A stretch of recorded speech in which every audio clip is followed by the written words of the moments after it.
क्या TikTok use करना safe है? कुछ ही दिनों पहले TikTok crossed 1 billion downloads world wide. इसका मतलब है कि 1/7 of the world population is using TikTok. इस ऐप पर किस टाइप का कंटेंट होता है, वो क्या सोशल मैसेज देता है, वो अच्छा है या नहीं, ये सब बात की बात है। Right now I want to share with you something very dangerous that I discovered about TikTok. You think that I am making sense? इस वीडियो को शेयर जरूर कीजिए क्योंकि इस वीडियो से किसी ना किसी को हेल्प हो सकती है। आज एक्चुअली मैं बहुत एडवेंचरस फील कर रहा था तो मैंने टिकटॉक डाउनलोड किया और मुझे एक काफी अजीब चीज रियलाइज हुई। यू सी, जब आप कोई वीडियो रिकॉर्ड करने की कोशिश करते हैं तब टिकटॉक आपसे आपकी कैमरा की, ऑडियो रिकॉर्ड करने की और SD कार्ड एक्सेस करने की परमिशन मांगता है। ये सारे परमिशंस मांगना बहुत सारे ऐप्स में कॉमन होता है, लेकिन प्रॉब्लम उस चीज की है जिसकी परमिशन टिकटॉक आपसे मांगता नहीं है लेकिन फिर भी डेटा आपसे चुराता है। That's your location. आप ये खुद चेक कर सकते हैं। सेटिंग्स में जाइए और ऐप परमिशंस में जाकर टिकटॉक को सर्च कीजिए। लोकेशन का कहीं पे मेंशन भी नहीं होगा। लैंग्वेज सिलेक्ट करते वक्त मैंने सिर्फ इंग्लिश सिलेक्ट किया था, फिर भी मेरे फीड में हिंदी वीडियोस है, मराठी वीडियोस भी है। टिकटॉक को कैसे पता चल रहा है कि आप कहां पे? जस्ट एज अ प्रिकॉशन मैंने लोकेशन भी ऑफ कर दिया था। लोकेशन ऑफ करने के बाद गूगल मैप्स भी ठीक से नहीं चल पाता, आरोग्य सेतु ऐप भी नहीं चलता। These important apps also can't work without you giving them the permission. मैं मुंबई में हूं, मुझे मराठी आता है, मुझे हिंदी आता है, ये टिकटॉक को कैसे पता चल रहा है? If you want to cheat your location there is a very simple trick called a VPN, virtual private network. Okay, so मैं अभी एक VPN यूज कर रहा हूं और मेरा लोकेशन मैंने USA में सेट किया। On YouTube all the ads that I am getting over here are from the US। So मैंने YouTube को ट्रिक कर दिया। एज यू कैन सी मेरा हॉटस्टार नहीं चल रहा है और मजे की बात यह है कि अगर मैं टिकटॉक पे जाता हूं तो I can see all the same videos. So how is TikTok doing it? I found the answer. TikTok is using the data from your SIM card. जो सारा इंफॉर्मेशन जा रहा है वो मेरे सिम कार्ड से जा रहा है। क्या आपको समझ रहा है कि ये कितना डेंजरस है, कितना सिनिस्टर है? सीधे सिम कार्ड से आपकी रीजनल इंफॉर्मेशन लेना, डोंट यू थिंक एक वीडियो शेयरिंग ऐप के लिए ओवरकिल है, अननेसेसरी है?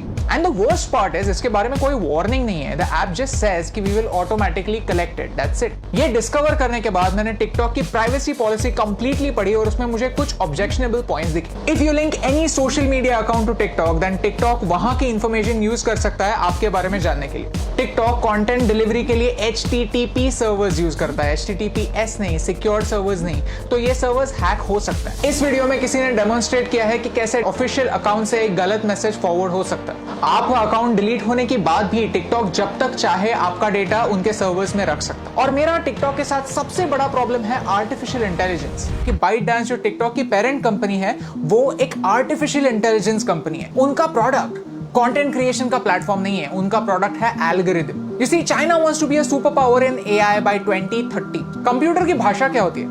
Zeros and ones, binary. और वही टिकटॉक आपको करने के लिए बोलता है। Whenever you are watching a video on TikTok, you are taking a survey. You are feeding information to the computer, telling them what you like, what you don't like, what you agree with, and what you don't agree with. And all of this information is going to China.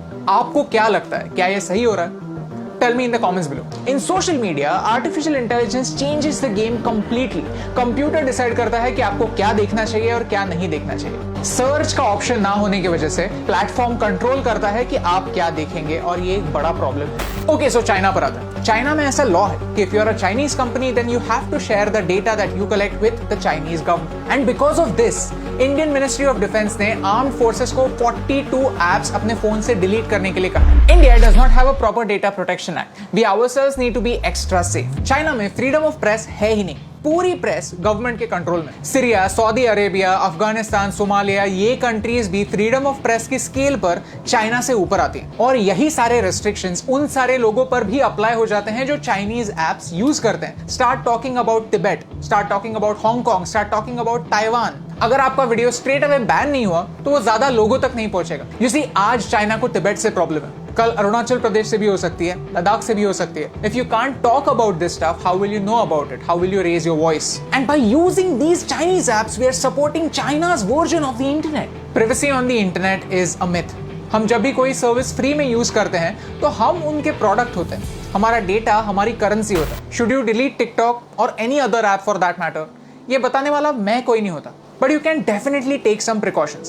If you have Chinese apps on your phones, then don't use UPI or any net banking apps on the same phone. When creating an account, don't use Google to sign in. Create a new account, use a different password. Cyber theft is real.